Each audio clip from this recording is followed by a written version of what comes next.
आधा हिस्सा जो गांव का है वो नेपाल का है और जो आधा हिस्सा है वो भारत का है। हम अपने कैमरामैन से कहेंगे कि वो दिखाएं कि ये जो हिस्सा है हमारे दाहिने साइड पे ये नेपाल का हिस्सा है और जो बीच का हिस्सा है जहां पे ये पिलर लगा हुआ है, अपने कैमरामैन से मैं वो भी कहूंगा कि जहां पिलर लगा हुआ है वो दिखाएं कि ये वो पिलर है सराहत का जो दो देशों के बीच का ये पिलर है और यहाँ इस पिलर के इस साइड में भारत पड़ता है। तो हमने आपको पहले नेपाल दिखाया है और फिर मैं आपको भारत दिखा रहा हूं।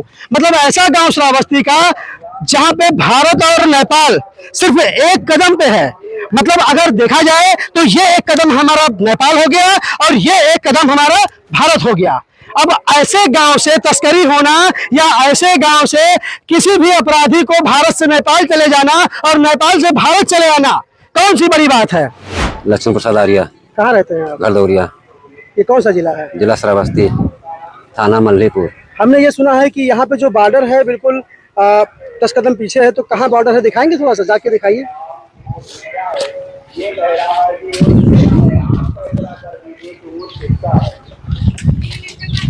बस हाँ, ये नेपाल है। ये नेपाल है? हाँ जी। और इंडिया कहाँ पे है? इंडिया उधर है। आ जाइए इंडिया में। अब आप कहाँ पहुँच गए? अब इंडिया के बॉर्डर पर इंडिया है। ये इंडिया हो गया? हाँ इंडिया। तो ये भारत और नेपाल का जो सरहद है वो बीच में है। बस ये बीच ही में है? हाँ बीच में है। ये जो पिलर लगा हुआ है ये बीच में है। यही है? हाँ जी। अच्छा, यहाँ पे कोई फोर्स नहीं दिखाई पड़ रही है? आवत है मगर टाइम से आते चले जाते हैं। कितने घंटे में आते हैं? आ जाते हैं 8-9 बजे तक आते हैं, शाम को सब आते जाते रहते हैं। तो हमने आपको दिखाया कि एक कदम पे ये नेपाल है और ये दूसरे कदम पे हमारे भारत है। भारत गरदौरिया के प्रधान विजय कुमार हमारे साथ मौजूद हैं और इनसे हम जानेंगे कि यहाँ की जो हालात है वो क्या है। विजय कुमार जी, सबसे पहले तो हम ये जानेंगे कि ये कौन सा गांव है और इस गांव से कौन कौन सी एक्टिविटी होती है? सर ये गाँव गरदौरिया है, ग्राम पंचायत सुनहरिया, नेपाल बॉर्डर से सटा है। मतलब हमने ये देखा है कि यहाँ पे एक कदम पे नेपाल है, दूसरे कदम पे भारत है और ये बिल्कुल खुला हुआ बॉर्डर है। तो क्या जानकारी है इसको लेकर के आपको? जानकारी ठीक है, सब लोग आते जाते हैं, हमारे एसएसपी जवान हैं, चौकी वाले हैं, बराबर गश्त करते हैं, चेक करते हैं कौन आदमी कहाँ से आ रहा है, कैसे जा रहा है, सारी सुविधा। अच्छा, किस किस टाइम यहाँ पे जो एसएसबी वाले हैं, पुलिस वाले हैं, यहाँ पे आते हैं?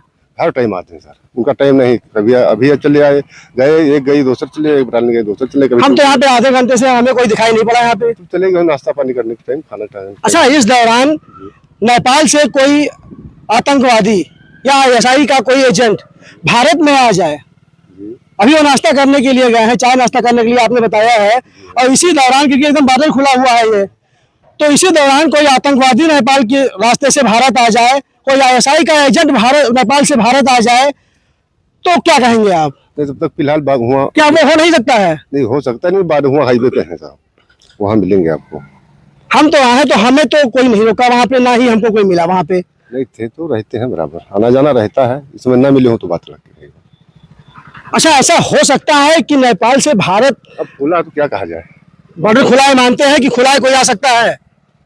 खुला है बॉर्डर।